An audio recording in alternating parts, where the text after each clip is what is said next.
नमस्कार, हरियाणा चौपाल में आपका स्वागत है और मैं हूं आपके साथ लोकेश चगवानी। अब हरियाणा में सीएलयू का खेल बंद होगा। हरियाणा सरकार ने इसके लिए अहम कदम उठाया है। हरियाणा सरकार ने जमीनों के सीएलयू को पूरी तरह से डिजिटल कर दिया। ऐसा करने से भ्रष्टाचार के तमाम रास्ते बंद हो गए। जमीनों के सीएलयू ऑनलाइन होने से ना तो गलत आवेदन किए जा सकेंगे और ना ही उन्हें किसी लाभ या भ्रष्टाचार की मंशा से ज्यादा दिनों तक लटकाया जा सकेगा। सभी तरह के सीएलयू की अनुमति 1 जनवरी से ऑनलाइन मिलेगी। सरकार 30 दिन के भीतर सीएलयू प्रदान करेगी। इसके अलावा मुख्यमंत्री ने शुक्रवार को वन विभाग ने हरियाणा वन प्रबंधन सूचना प्रणाली शुरू की। इस पर वन विभाग के विभिन्न आवेदन की एकीकृत किया गया।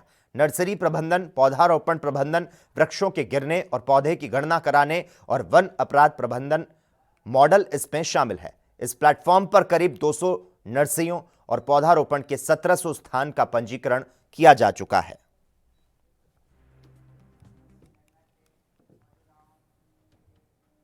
खबरों का सिलसिला लगातार जारी रहेगा। हम यहां पर रुकते हैं एक छोटे से ब्रेक के लिए।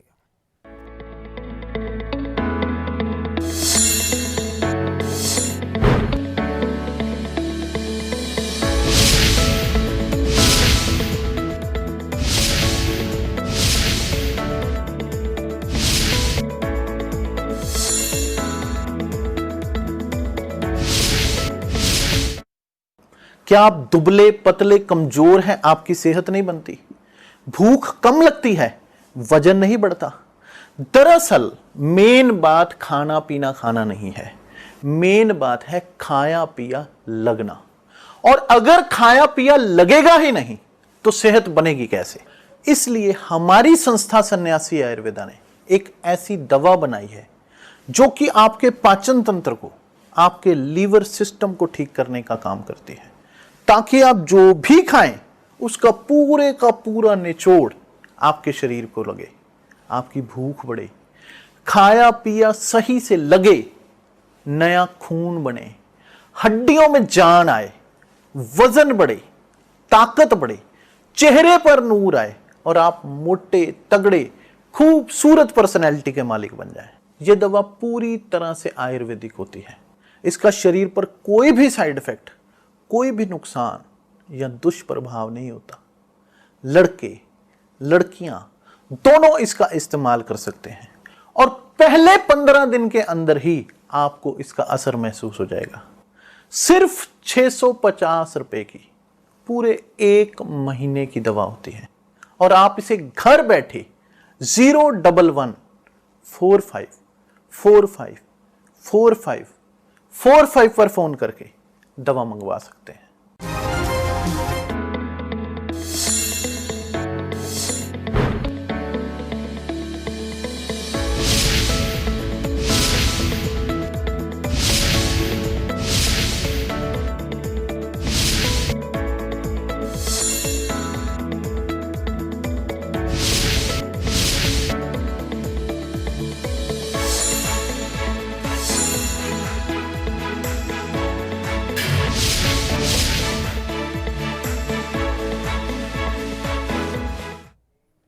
ब्रेक के बाद हरियाणा चौपाल में एक बार फिर से आपका स्वागत है। हरियाणा युवा किसान संघर्ष समिति के अध्यक्ष और अटेली से पूर्व विधायक नरेश यादव ने एएनबी न्यूज से बात करते हुए कहा कि मैंने सोनिया गांधी और राहुल गांधी से अपील की कि वे पंजाब के मुख्यमंत्री कैप्टन अमरिंदर सिंह से हठ धर्मिता को छोड़ सुप्रीम कोर्ट के फैसले का सम्मान करते हुए जल्द हरियाणा को पानी दिलवाने का प्रबंध करें। यादव ने कहा कि केंद्र सरकार के ढुलमुल रवैये के कारण आज दक्षिणी हरियाणा के अहरवाल क्षेत्र के किसान एक एक बूंद पानी के लिए तरस रहे हैं। भूजल हजारों फीट नीचे जा चुका है। सारे क्षेत्र को डार्क जोन घोषित किया हुआ है। नए ट्यूबवेल नहीं लगा सकते, इसीलिए नहरी पानी ही एकमात्र समाधान है। हमारे साथ हैं हरियाणा युवा किसान संघर्ष समिति के प्रदेश अध्यक्ष व पूर्व विधायक नरेश यादव। एसवाईएल का मुद्दा आपने उठाया, बीजेपी भी जोर शोर से इस विषय को उठा रही है। क्या आपकी मांग है और किस तरह इस विषय को आप आगे ले जाना चाहते हैं? ऐसा है तक्षक साहब, हमने ये मुद्दा अचानक नहीं उठाया है। हम तो छात्र जल विवाद संघर्ष समिति 1986 में हमने बनाई थी और तभी से हम इस लड़ाई को हरियाणा के सारे स्टूडेंट लीडर्स मिलकर के लड़ रहे थे। फिर हम इलाके में आ गए तो वहाँ छात्र जो संघर्ष समिति थी उसके साथ साथ हरियाणा युवा किसान संघर्ष समिति बनाई किसानों को साथ लेकर के, और नांगल चौधरी से लेकर राष्ट्रपति भवन तक पैदल हम किसान लोग गए, जवान लोग गए। गोद बड़ा जहाँ पानी खत्म हो गया था वहाँ से दिल्ली हम पैदल चल करके गए। और जब आंदोलनकारियों पर नारनौल में लाठीचार्ज हुआ, मेरे को और मेरे सैकड़ों साथियों को चोटें आई और हमें जेल में डाल दिया गया, तो जेल में भी आमरण अनशन करके इस लड़ाई को हमने लड़ा। विधायक होते हुए भी मैं पैदल गया था गोद बड़ाव से राष्ट्रपति भवन तक 2008 में, जब मैं निर्दलीय विधायक था। तो हमने ये मुद्दा कोई अचानक नहीं उठाया और ना ही हम किसी पार्टी के मेंबर हैं। मैं आज मेरा जो संगठन है उसी के बैनर तले हम संघर्ष कर रहे हैं। हमने इस मुद्दे को जोर शोर से इसलिए उठाना शुरू किया कि जब किसानों को भारत सरकार बुला रही है सभी संगठनों को, तो हमने भी कहा भाई हमारी भी मांग है, हमें भी बुलाओ। तो हमको कृषि मंत्री ने टाइम दिया, तो हमने कृषि मंत्री से अपनी मांग उठा डाली कि भाई आप लोग रोज संगठनों से बात कर रहे हो, तो आप लोग हमारा ये जो पानी का मामला है, भारत के सुप्रीम कोर्ट ने हमारे हक में फैसला कर दिया है और अब राष्ट्रपति भवन में कोई हमारी फाइल पेंडिंग नहीं है। तो अब जब सुप्रीम कोर्ट धारा 370 जैसे मुद्दों को प्रधानमंत्री जी ने हटा दिया जम्मू कश्मीर में, और सुप्रीम कोर्ट के निर्देश पर जो है ये जो मंदिर मस्जिद का जो मुद्दा था उसको भी सुलझा करके शुरू कर दिया जब, तो ये भी हमारा मुद्दा जो है 45 साल से चल रहा है। तो मेरी मांग है भारत के प्रधानमंत्री जी से कि भाई आप किसी भी एजेंसी को इसका काम देकर इसको बनवाएं। और दूसरी तरफ मेरी सोनिया जी से, राहुल जी से भी मांग है कि भाई सुप्रीम कोर्ट के हर फैसले को सभी पार्टियां मानती, सर्वोच्च न्यायालय है। तो जब हमारे पक्ष में फैसला आ गया और पंजाब के मुख्यमंत्री अड़ियल रवैया अपनाए हुए हैं, तो कांग्रेस पार्टी के सुप्रीमो को, कांग्रेस पार्टी के जो बड़े नेता हैं जो दूसरे मुद्दों के माध्यम से तो काम कर रहे हैं, लेकिन जो असली मुद्दा है हरियाणा में अगर पानी नहीं रहेगा तो किसान नहीं रहेगा। अब हमारा जो साउदर्न बेल्ट है जिसको अहिरवाल बेल्ट भी बोलते हैं, वहाँ तो हजारों फीट पानी नीचे जा रहा है। हर साल कुएं 3-4 पाइप नए लग रहे हैं। और दूसरा डार्क जोन सारा इलाका सरकार ने घोषित कर दिया है कि अब हम और ट्यूबवेल भी नहीं खोद सकते। तो उस इलाके की जो उपजाऊ धरती है, वहाँ का जो किसान है, उसको बचाने का एकमात्र साधन हमारे पास नहर का पानी है। इसलिए मैंने आज ये पत्रकार सम्मेलन रख करके मांग रखी है कि एसवाइएल नहर का तुरंत निर्माण किया जाए। हमारे हक का पानी हम मांग रहे हैं। विधायक नरेश यादव जिन्होंने कहा जो एसवाईएल का विषय है इन्होंने अब एक बार फिर जोरों से उठाया है, वो आज ही नहीं, वो पिछले काफी लंबे समय से इस विषय को लेकर संघर्ष कर रहे हैं। एएनवी न्यूज के लिए करमवीर वालिया के साथ अभिषेक तक्षक, चंडीगढ़। हरियाणा पंजाब की सीमा पर अंबाला में स्थित शंभू टोल प्लाजा आज लगातार दूसरे दिन फ्री रहा। किसान संगठनों की तरफ से किए गए ऐलान के बाद से किसानों ने शंभू टोल प्लाजा पर डेरा डाला हुआ है। आज भी भारी संख्या में किसान शंभू टोल प्लाजा पर मौजूद रहे और उन्होंने कृषि कानून रद्द करवाने की आवाज बुलंद की। इस दौरान किसानों ने बताया कि दिल्ली से अब अगले जो भी आदेश आएंगे उनका पालन किया जाएगा।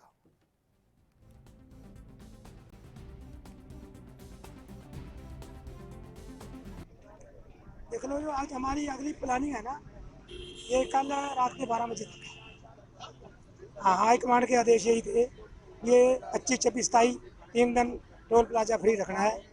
अगर हाई कमांड का कोई आगे आदेश आता है उसके अनुसार हम करेंगे। अगर जरूरत पड़ी, आदेश आया, तो हम इसको परमानेंट भी फ्री कराने की कोशिश। हरियाणा की राजनीति में चुनावों से पहले एग्जिट पोल आमतौर पर सट्टा बाजार के भाव पर तय होता है।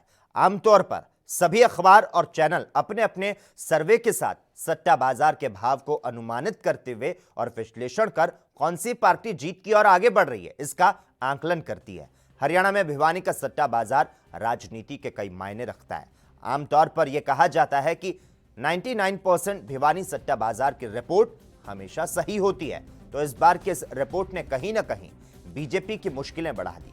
दरअसल भिवानी सट्टा बाजार, जहां अंबाला सीट पर हरियाणा जनचेतना पार्टी के मेयर प्रत्याशी शक्ति रानी शर्मा पर 1 रुपए के पीछे 85 पैसे का भाव दे रहा है, तो वहीं भाजपा पर 1 रुपए के पीछे 1 रुपए 10 पैसे का भाव दे रहा है, जिससे यह साफ है कि अगर सट्टा बाजार की रिपोर्ट सही पाई जाती है तो इस बार अंबाला में एक बार फिर से विनोद शर्मा की शक्ति बढ़ते हुए शक्ति रानी मेयर बनेंगी और भाजपा दूसरे नंबर पर रह सकती है।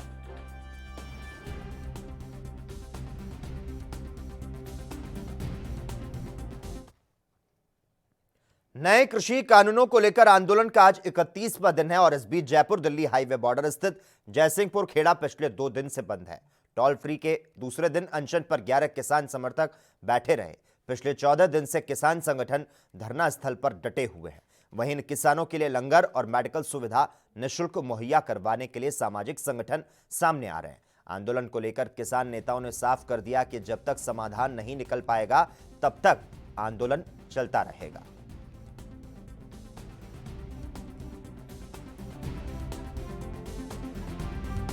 कृषि कानूनों के विरोध में रद्द करवाने के लिए लगातार 30 दिन से किसानों का मोर्चा दिल्ली के चारों ओर बॉर्डरों पर जो चल रहा है, उससे लगातार आंदोलन गति पकड़ रहा है। केंद्र की सरकार लगातार किसानों की बढ़ती संख्या को देखते हुए भी इनकी अनदेखी कर रही है। किसानों के साथ जो अन्याय है, इनके हकों पर जो कुठाराघात है, इसको पूरा देश आज अपनी आँखों से देख रहा है कि किसानों के साथ अन्याय हो रहा है। एक तरफ मोदी सरकार अन्नदाता को लाभकारी मूल्य देने की बात कर रही है, जबकि दूसरी तरफ ये जो कृषि कानून है, ऐसा लगता है कि आने वाले समय में किसान भूमिहीन हो जाएगा। जिस प्रकार से गैस के ऊपर सब्सिडी देने की बात थी और वो धीरे धीरे समाप्त कर दी गई, इसी प्रकार ये एमएसपी भी समाप्त। और इसी के साथ ही हरियाणा चौपाल में आज के लिए बस इतना ही। तमाम अहम खबरों के लिए लगातार आप जुड़े रहिए एएनबी न्यूज के साथ।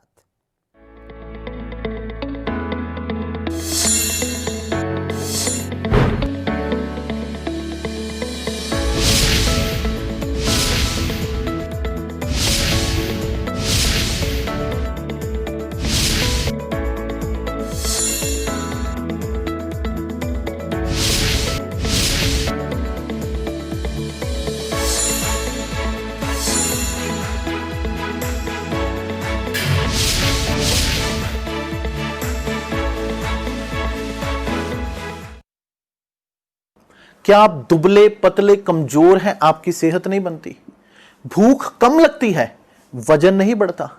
दरअसल मेन बात खाना पीना खाना नहीं है, मेन बात है खाया पिया लगना। और अगर खाया पिया लगेगा ही नहीं तो सेहत बनेगी कैसे? इसलिए हमारी संस्था सन्यासी आयुर्वेदा ने एक ऐसी दवा बनाई है जो कि आपके पाचन तंत्र को, आपके लीवर सिस्टम को ठीक करने का काम करती है, ताकि आप जो भी खाएं उसका पूरे का पूरा निचोड़ आपके शरीर को लगे, आपकी भूख बढ़े, खाया पिया सही से लगे, नया खून बने, हड्डियों में जान आए, वजन बढ़े, ताकत बढ़े, चेहरे पर नूर आए और आप मोटे तगड़े खूबसूरत पर्सनैलिटी के मालिक बन जाएं। यह दवा पूरी तरह से आयुर्वेदिक होती है। इसका शरीर पर कोई भी साइड इफेक्ट, कोई भी नुकसान या दुष्प्रभाव नहीं होता। लड़के लड़कियां दोनों इसका इस्तेमाल कर सकते हैं और पहले 15 दिन के अंदर ही आपको इसका असर महसूस हो जाएगा। सिर्फ 650 रुपए की पूरे 1 महीने की दवा होती है और आप इसे घर बैठे 01145 454545 पर फोन करके दवा मंगवा सकते हैं।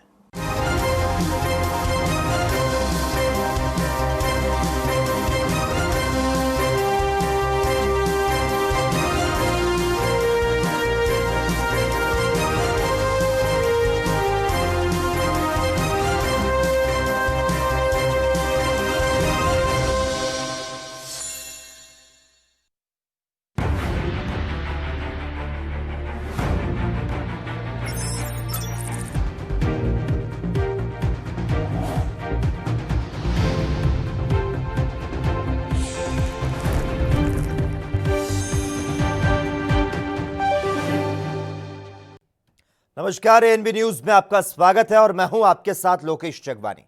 जम्मू कश्मीर को प्रधानमंत्री नरेंद्र मोदी ने शनिवार को बड़ी सौगात दी। प्रधानमंत्री नरेंद्र मोदी ने जम्मू कश्मीर में केंद्र सरकार की आयुष्मान भारत योजना लॉन्च की और इस मौके पर केंद्रीय गृह मंत्री अमित शाह गुवाहाटी से वीडियो लिंक से जुड़े, तो वहीं केंद्र शासित प्रदेश के उपराज्यपाल मनोज सिन्हा मौजूद रहे। लॉन्चिंग के बाद पीएम मोदी ने लाभार्थियों से बात की और कहा कि आज जम्मू कश्मीर के लिए ऐतिहासिक दिन है। आज से जम्मू कश्मीर के लोग आयुष्मान भारत योजना का लाभ उठा सकते हैं। उन्होंने इस मौके पर पूर्व पीएम अटल बिहारी वाजपेयी को याद करते हुए कहा कि वे जम्मू कश्मीर को बहुत पसंद करते थे। रमेश लाल और मैं कैंसर पेशेंट हूँ और मेरा इलाज चल रहा है जम्मू में मेडिकल कॉलेज। और उधर डॉक्टर को दिखाया मैंने, तो डॉक्टर ने पूछा कोई आपके पास कार्ड बना हुआ है, गोल्डन कार्ड? तो मैंने बोला हाँ। उस कार्ड के थ्रू मेरा इलाज शुरू हुआ और वो उसके कार्ड के थ्रू इलाज हो रहा है मेरा, और मैं बहुत बहुत धन्यवाद करता हूं। रमेश जी, क्या करते हैं आप? मैं ड्राइवर हूँ। ड्राइवर है? हाँ जी। अपनी खुद की गाड़ी है? नहीं, किसी की ड्राइवरी करता हूँ। अच्छा, तो ये कैंसर जब आपको हुआ, पता चला, तो पूरे घर में बहुत बड़ी चिंता हो गई होगी। आपको लगा हाँ। होगा आप क्या करेंगे? हाँ जी, बहुत बड़ी चिंता हो गई, बहुत परेशान हो गए कि कहाँ से इलाज कराना है। बहुत महंगा इलाज था, ये करा नहीं सकते थे हम लोग। स्थिति है, कितना खर्चा हो रहा है आपको? खर्चा तो अपने से थोड़ा कम ही हुआ है, लेकिन जो कार्ड नहीं होता तो नहीं करा पाते इलाज हम, वो कार्ड के थ्रू ही। कार्ड के आने के बाद अब कोई खर्चा नहीं हुआ? हाँ, नहीं होगा। आने किसी को 1 रुपया भी देना नहीं पड़ा है आपको? नहीं, कोई 1 रुपया नहीं देना पड़ा। और ट्रीटमेंट ठीक होती है? हाँ जी, बिल्कुल ठीक होता है। चलिए रमेश जी, बहुत जल्दी आप स्वस्थ हो और आपके परिवार को भी बहुत जल्दी परमात्मा की कृपा रहे, ताकि आपको आगे कोई तकलीफ ना हो। आयुष्मान भारत ने आपके जीवन को आयुष्मान। आज जम्मू कश्मीर के लिए एक बड़ा महत्वपूर्ण और शुभ दिन है, क्योंकि आज एक ऐसी शुरुआत जा रही है जो जम्मू कश्मीर के छोटे से छोटे नागरिक के स्वास्थ्य की चिंता करने जा रही है। सेहत की शुरुआत प्रधानमंत्री जी के हाथों से आज होगी और ऐसे समय पर हो रही है। हम सभी जानते हैं कि कल श्रद्धेय अटल जी का जन्म जयंती थी और एक सुशासन सप्ताह केंद्र सरकार मना रही है। अटल जी का कश्मीर के लिए और कश्मीरियों का अटल जी के लिए एक विशेष लगाव रहा था, और उसी सुशासन सप्ताह में प्रधानमंत्री जी के कर कमलों से इस सेहत स्कीम का आज लोकार्पण होने जा रहा है। मैं इसके लिए आदरणीय प्रधानमंत्री जी और हमारे जम्मू कश्मीर के उपराज्यपाल श्रीमान मनोज जी को बहुत बहुत। वहीं इस मौके पर पीएम मोदी ने जम्मू कश्मीर में हाल में संपन्न हुए डीडीसी चुनावों को लेकर भी बधाई दी। ये जब मैं सुनता हूं तो मेरा इतना मुझे गर्व हो रहा है कि जम्मू कश्मीर से चुनाव निष्पक्ष होना, स्वतंत्र होना, ये बात जम्मू कश्मीर की तरफ से सुनता हूं तो लोकतंत्र की ताकत का हमें और विश्वास मजबूत हो जाता है। मैं प्रशासन को भी, सुरक्षा बलों को भी ढेर सारी बधाइयां देता हूं। आपने छोटा काम नहीं किया है, बहुत बड़ा काम किया है। आज मैं अगर रूबरू में होता तो सब प्रशासन के लोगों को जितनी तारीफ करता, शायद मेरे शब्द कम पड़ जाते। इतना बड़ा काम आपने किया है। आपने देश में एक नया विश्वास पैदा किया है और उसका पूरा क्रेडिट मनोज जी और उनके सरकार के प्रशासन के सब लोगों को जाती है। भारत के लिए गौरव। तो वहीं इस मौके पर प्रधानमंत्री मोदी ने, आपको बता दें, महबूबा मुफ्ती सरकार पर निशाना साधते हुए कहा कि आप सबको पता है कि हमने पूर्व की महबूबा सरकार से क्यों गठबंधन तोड़ा। हम लोग जम्मू कश्मीर की सरकार का हिस्सा थे, उप मुख्यमंत्री थे, हमारे मंत्री थे, लेकिन हमने उस सत्ता सुख को छोड़ दिया था। हम सरकार से बाहर आ गए थे। किस मुद्दे पर आए थे आपको मालूम है ना? हमारा मुद्दा यही था, पंचायतों के चुनाव कराओ, जम्मू कश्मीर के गांव-गांव के नागरिकों को उनका हक दो, उनको उनके गांव का फैसला करने की ताकत दो। इस मुद्दे पर हम सरकार छोड़ करके आपके साथ रास्ते पर आके खड़े हो गए थे। और आज मुझे खुशी है कि ब्लॉक स्तर पर, पंचायत स्तर पर या फिर जिला स्तर पर आपने जिन लोगों को चुना है, उनमें से ज्यादातर आपके बीच ही रहती है। वो आपके बीच से ही निकलकर चुनाव जीते। जम्मू कश्मीर में पीएम मोदी ने आज आयुष्मान योजना को लॉन्च किया, लेकिन इसी बीच पीएम मोदी ने विपक्ष पर भी जमकर निशाना साधा। उन्होंने कहा कि दिल्ली में कई लोग हैं जो मुझे कोसते हैं, मेरे खिलाफ अभद्र भाषा का इस्तेमाल करते हैं। वो देखें कि जम्मू कश्मीर में सफलतापूर्वक चुनाव हो चुके हैं। जो लोग मुझे लोकतंत्र पर भाषण देते हैं, उन्हें याद रखना चाहिए कि सुप्रीम कोर्ट के आदेश के बाद भी पुडुचेरी में पंचायत चुनाव नहीं हुए। जम्मू कश्मीर में प्रशासन की उपलब्धियां गिनाते हुए पीएम ने यह भी कहा कि बस आयुष्मान भारत योजना का लाभ मिलना बंगाल में मुश्किल है।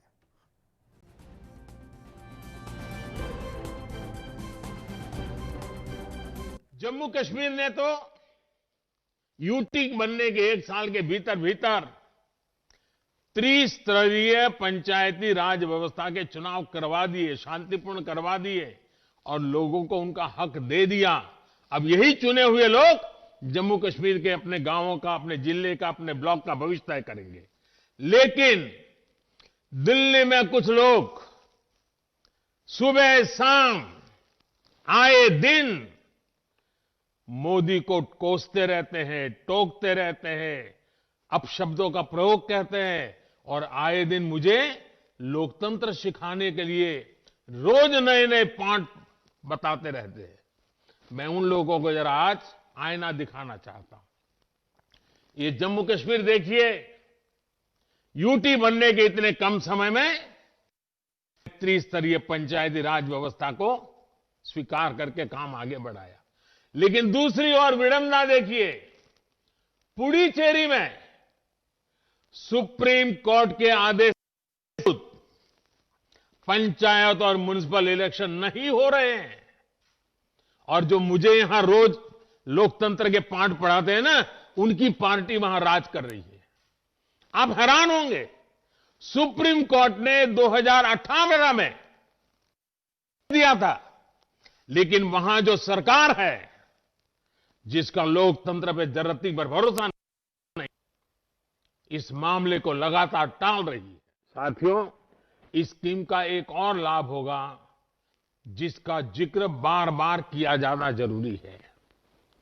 आपका इलाज सिर्फ जम्मू कश्मीर के सरकारी और प्राइवेट अस्पतालों तक सीमित नहीं रहेगा, बल्कि इस योजना के तहत जो हजारों अस्पताल जुड़े हैं, वहां सुविधा आपको मिल पाएगी। आप मान लीजिए मुंबई गए हैं और अचानक जरूरत पड़ी तो ये कार्ड मुंबई में भी आपके काम आएगा। आप चेन्नई गए तो वहां भी काम आएगा, वहां के अस्पताल भी मुफ्त में आपकी सेवा करेगी।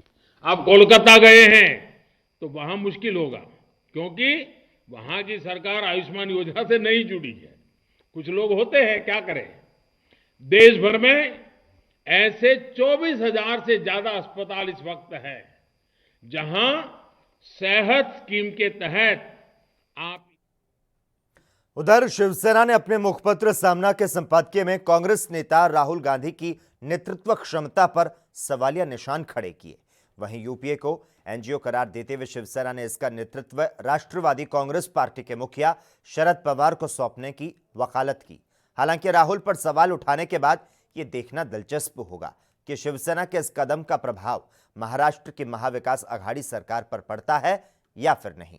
आपको बता दें, महाराष्ट्र में शिवसेना, एनसीपी और कांग्रेस ने मिलकर सरकार का गठन किया है।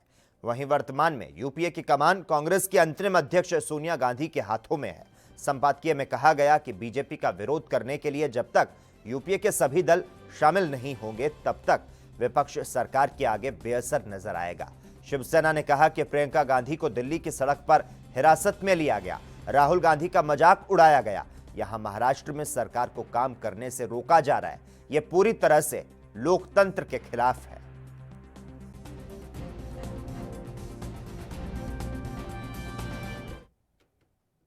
वहीं बीजेपी नेता शाहनवाज हुसैन ने कांग्रेस पर जमकर निशाना साधा। उन्होंने कहा कि कांग्रेस में कांग्रेसी नेतृत्व के खिलाफ बगावत हो रही थी, अब यूपीए के अंदर बगावत हो गई। जो शिवसेना कांग्रेस के समर्थन से सत्ता की मलाई खा रही है, वो भी सोनिया जी को नेता नहीं मान रही। अब शिवसेना के जरिए यूपीए के अंदर ही बगावती बिगुल फूंका जा रहा है। इसमें तो कांग्रेसी नेतृत्व के खिलाफ बगावत हो ही रही थी, अब यूपीए के अंदर भी बगावत हो गई है। जो शिवसेना सत्ता की मलाई खा रही है महाराष्ट्र में कांग्रेस के सपोर्ट से, वो भी कांग्रेस नेतृत्व को, सोनिया जी को नेता मानने को तैयार नहीं है। क्या होगा कांग्रेसियों का? उनके न गठबंधन के लोग उनको मान रहे हैं, न उनके पार्टी के नेता उनको मान रहे हैं, न देश की जनता उनको मान रही है। अब तो यूपीए के अंदर ही बगावती बिगुल फूका जा रहा है, वो भी शिवसेना के जरिए। कांग्रेस पार्टी को इस पर जवाब देना चाहिए कि आखिर। मध्य प्रदेश में 28 दिसंबर से विधानसभा के शीतकालीन सत्र की शुरुआत होनी है, लेकिन इससे 2 दिन पहले आई एक रिपोर्ट ने हर किसी को सकते में डाल दिया। दरअसल शीतकालीन सत्र से 2 दिन पहले आई रिपोर्ट में विधानसभा के 77 में से 34 कर्मचारी कोरोना संक्रमित बताए गए हैं। पहले इन सभी कर्मचारियों का रैपिड एंटीजन टेस्ट हुआ, जिसके बाद आरटी-पीसीआर कराई गई। इसके अलावा 25 दिसंबर को 55 लोगों का टेस्ट कराया गया, जिनकी रिपोर्ट अभी आनी है। ऐसे में विधानसभा सत्र को लेकर एक बार फिर से चर्चा तेज हो चुकी है।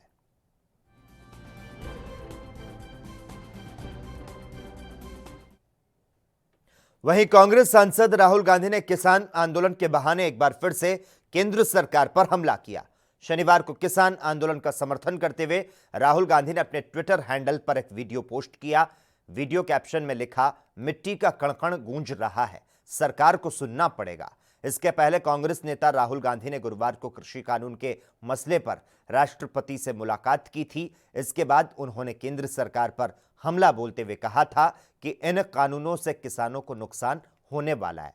देश को दिख रहा है कि किसान कानून के खिलाफ खड़ा है। मैं प्रधानमंत्री से कहना चाहता हूं कि किसान हटेगा नहीं। जब तक कानून वापस नहीं होगा तब तक कोई वापस नहीं जाएगा।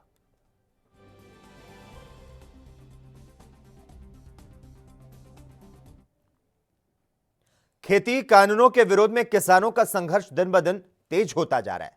दिल्ली के बॉर्डर पर लगातार 1 महीने से संघर्ष कर रहे किसानों की हिमायत पर किसानों के बड़े काफिले रवाना हो रहे हैं। आज भारतीय किसान यूनियन उराहां के साथ पूरे पंजाब से हजारों की संख्या में किसान दिल्ली के लिए रवाना हुए। बरनाला जिले के विभिन्न गांवों में से ट्रैक्टर ट्रॉलियों और बसों पर 40,000 के करीब किसान खेती कानूनों के विरोध में दिल्ली रवाना हुए। किसानों का कहना है कि ठंड में घरों से बाहर निकलने का हमें कोई शौक नहीं है, बल्कि केंद्र सरकार द्वारा बनाए गए खेती विरोधी कानूनों के कारण घरों से बाहर निकलना पड़ रहा है।